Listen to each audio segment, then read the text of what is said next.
Donc sur l'ordinateur portable, je vais brancher une paire d'écouteurs.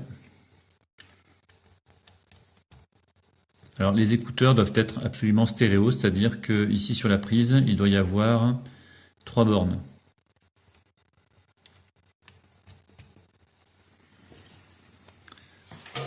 Ensuite, il va falloir indiquer à l'ordinateur que ce que je viens de brancher, c'est un micro. Pour ça, donc j'appuie sur analogique. Et ici, je vais spécifier que ce que je viens de brancher, c'est un microphone. Si on a 2 prises sur le portable, on n'est pas obligé de faire ça. C'est-à-dire que si on branche les écouteurs sur une entrée micro, il va détecter tout de suite comme microphone.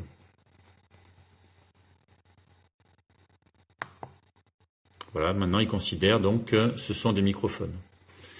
Alors les 2 écouteurs, je les ai mis sur la table, scotchés sur la table. Ici, donc le premier écouteur, je l'ai mis à 0 cm sur une règle.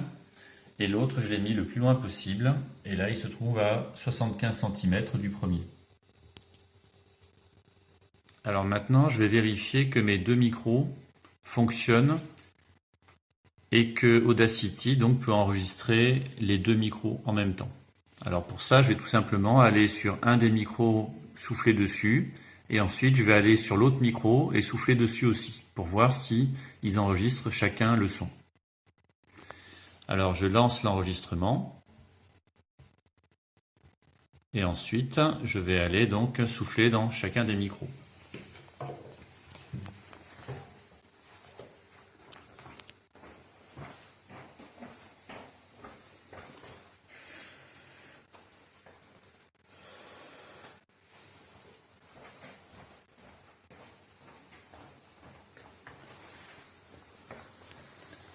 Ici, quand je regarde donc l'écran, je vois que, alors je vais arrêter l'enregistrement bien sûr, je vois donc que le premier micro qui se trouve à 0 cm a enregistré mon soufflement, mon souffle plutôt, et l'autre micro, il l'a enregistré un peu après.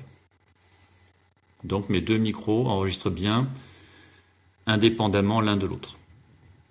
Alors maintenant, je vais enregistrer un son très bref, un clap que je vais faire à l'aide d'une boîte de conserve et une cuillère. Et juste avant, je vais régler le taux du projet en Hertz. J'expliquerai tout à l'heure ce que c'est. Alors, normalement, par défaut, il est à 48 000 Hertz. On va le mettre au maximum, c'est-à-dire 384 000 Hertz. Et maintenant, donc, je vais aller enregistrer mon clap. Alors, je lance l'enregistrement et je vais faire le clap.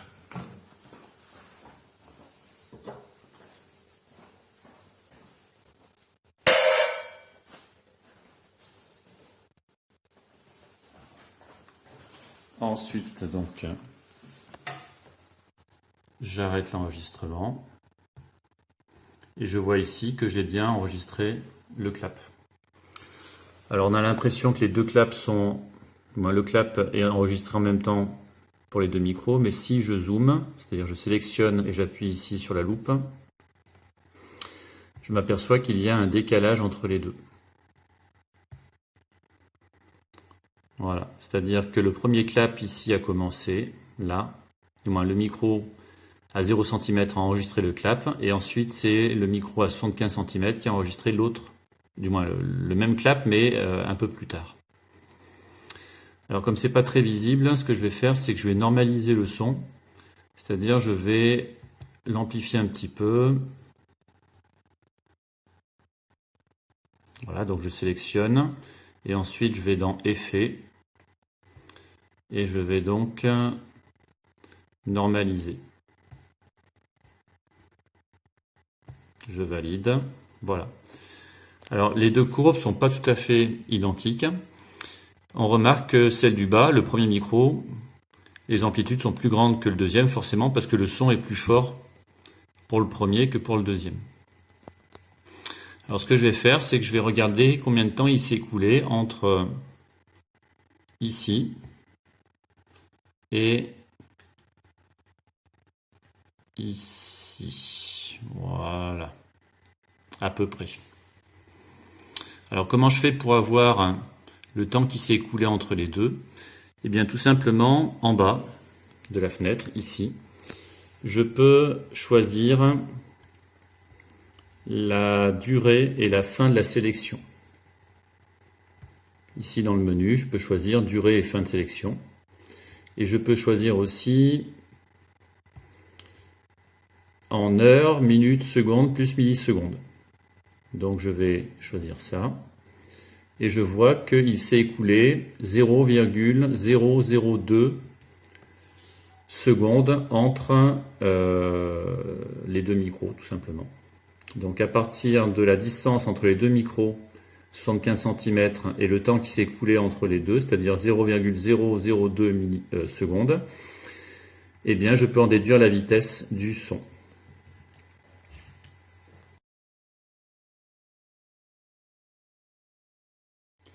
Alors la précision n'est pas très bonne. Pour l'améliorer, on peut exprimer la durée en échantillon. Alors qu'est-ce que c'est un échantillon? Eh bien tout simplement, c'est une mesure. Ici sur la courbe, on a l'impression que la courbe est continue. En réalité, elle est constituée de plein de petits points de mesure. Et chaque petit point de mesure, c'est un échantillon. Si je regarde ici, donc, je vois que j'ai 817 échantillons. J'ai 817 mesures entre là et ici. Alors comment je peux savoir combien de temps ça a duré à partir du nombre d'échantillons? Eh bien tout simplement, il me faut la durée d'un échantillon. Et pour l'obtenir, c'est très simple. Ici est indiqué le nombre d'échantillons par seconde. J'ai 384 000 échantillons par seconde.